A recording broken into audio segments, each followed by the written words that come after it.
Hello guys, today we will complete with chapter 23, lesson 4, leaves. Let's start with the anatomy of leaf. To collect sunlight, most leaves have a thin flattened part called blade. The flat shape of the leaf blade maximizes the amount of light it can absorb. The blade is attached to the stem by a thin sac-held petiole. This is the petiole on the right, and this is the leaf blade on the left. Okay? This is how the plant is anchored to the stem, or the leaf is anchored to the stem. Okay? Then let's start with the dermal tissue. Top and bottom surface of the leaf covered by epidermis. Epidermis of nearly all leaves are covered by a waxy cuticle. Waxy cuticle, again, it's a waterproof barrier to protect leaf and limit water loss through evaporation. Vascular tissue.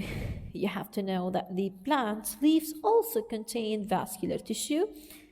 Xylem and phloem is found in the vascular tissue, and it's known to gather together into a bundle called leaf veins. As you can see here, we have many veins in this plant leaf that run from the stem throughout the leaf. The photosynthesis, we have to know that the photosynthesis happened also in the leaves, mainly in the leaves. We have many parts that is responsible for the photosynthesis. We have palisade mesophyll and spongy mesophyll. Palisade mesophyll closely packed cells that absorb light, found beneath the epidermis. Spongy mesophyll has many air spaces between cells beneath the palisade layer. Air spaces connect with exterior through stomata. Stomata, again, are a small opening in the epidermis that allow carbon dioxide, water, and oxygen to diffuse in and out of leaf. You have to memorize the stomata part, okay? Look at the cross section for the plant leaf. Look to the lower part, the right one. You can check the vein in the middle, which is containing the xylem and phloem. You can check the palisade mesophyll at the left and spongy mesophyll at the left also. The palisade mesophyll, which is the upper part containing epidermis and cuticle. The spongy mesophyll containing the vein, epidermis, guard cells that will protect the stomata and regulate the opening of the stomata. And you can find the chloroplast mainly in the spongy mesophyll. Okay? Let's check the transpiration. The walls of the mesophyll cells are kept moist, but water evaporates from these surfaces and is lost in the atmosphere.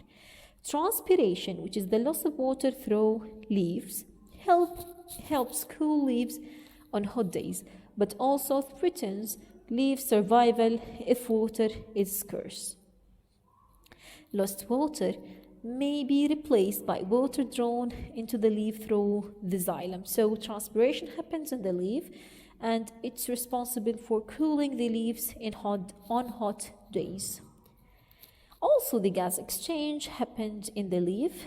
Leaves taking carbon dioxide and give off oxygen during photosynthesis.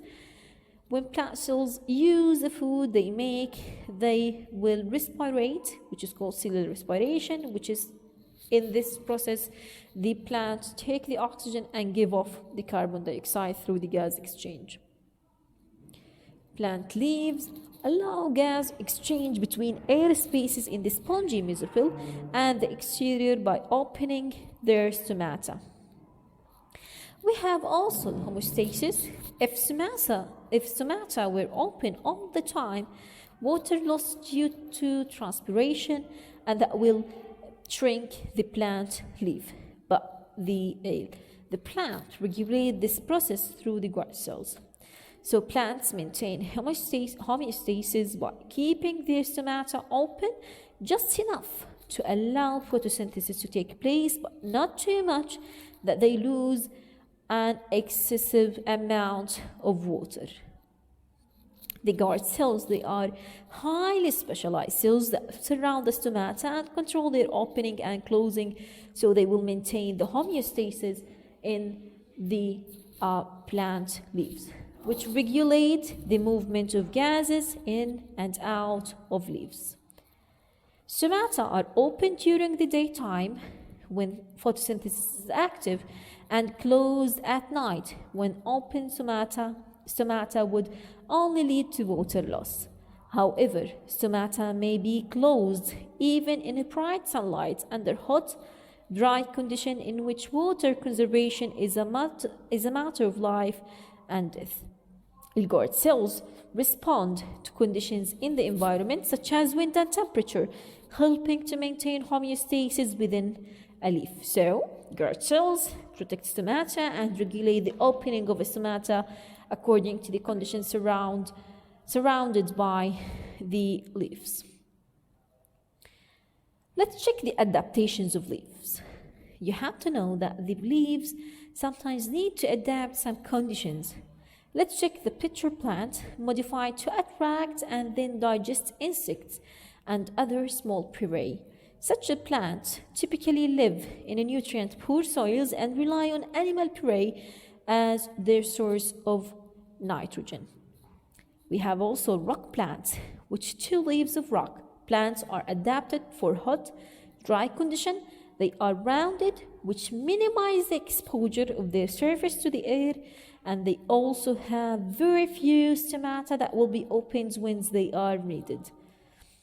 We have also spurs. Narrow leaves of spruce trees contain a waxy epidermis as well as stomata that are sunken below the surface of the leaf. These adaptations reduce water loss from the leaves. Adaptations of leaves, like cactus, leaves are actually non-photosynthetic thorns that protect against herbivores. Most of the plant photosynthesis is carried out in stems. And that's all about the stems, that's all about the leaves. Thank you and have a nice day.